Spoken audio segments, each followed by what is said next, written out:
Live, local, late breaking. This is WBAL TV 11 News. The death of Lisa Marie Presley last month has now created a battle over the famed Graceland estate, a dispute that's now heading to court. Joining us live this morning is attorney JDKatz. Good morning. Good morning. So when we think about all that's going on, what is this Lisa Marie Presley lawsuit all about? Sure. So Lisa Marie had executed an estate plan. She then updated in 2016, made substantial changes to the planning, removing her mother and a former business manager as the trustees of her trust. Now, in so doing, she then replaced them with her children, who were going to come in and serve as the successors. Ms. Presley's mother claims that she was never receiving or never received a copy of the changes or amendments, and then also alleges that they're invalid because they weren't executed appropriately. Is that the case here? It's a great question. So these are really fact and circumstance dependent. So she's made some good points in terms of how these documents were executed. They were lacking witnesses as well as a notary, and there were also some typographical errors in the document. And so it really goes to show you how important it is to execute documents in an appropriate manner with appropriate witnesses, notary, in a manner that's going to be cognizable and allow us to go ahead and enforce the wishes of the person who's executed those documents. So when we think about all of that, what's really at stake here? So what we're looking at is Elvis's legacy.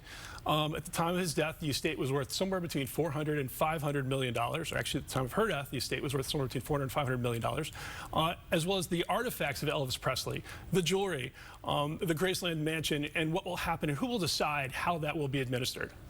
So we're talking about a lot of money, a lot of really important things, a legacy really that's at stake here. Exactly. And so what's the likelihood of her actually winning? You know, great question. The California courts have a hearing scheduled in April, and so we'll see what happens at that point.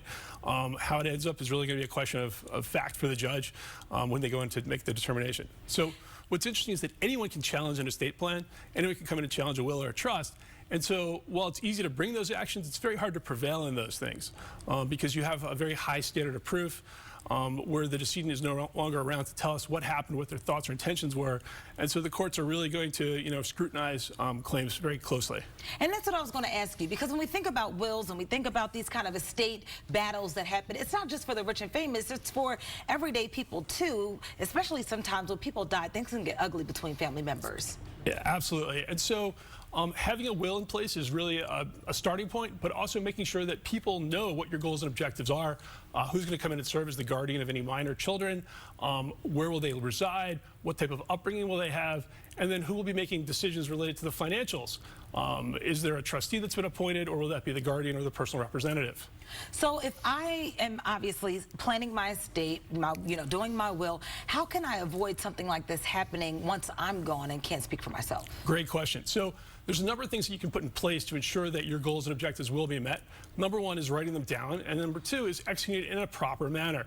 That's having witnesses and notary at the time, having a clear and unambiguous plan, and then communicating that plan to your family members will avoid people coming in and saying, hey, that's not what they wanted, or that's not what they had intended.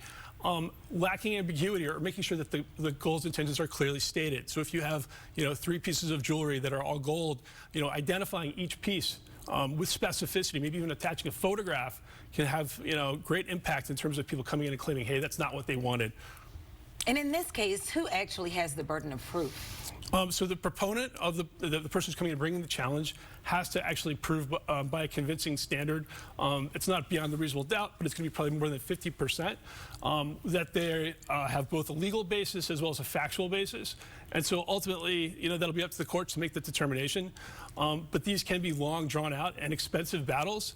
And so, the challenge really is that, we've had a loss in a family, and then people will continue to argue over what the outcome is going to be. It's really not what most testators or grantors of wills or trusts had intended. And so being able to avoid that, being able to short circuit that, really does put people at a much better place, both financially but also, holistically, in terms of ensuring that those goals and objectives are being met. Awesome. Well, JDKatz joining us this morning, an attorney with great information. Make sure you really take that in and take that back when you're doing your wills.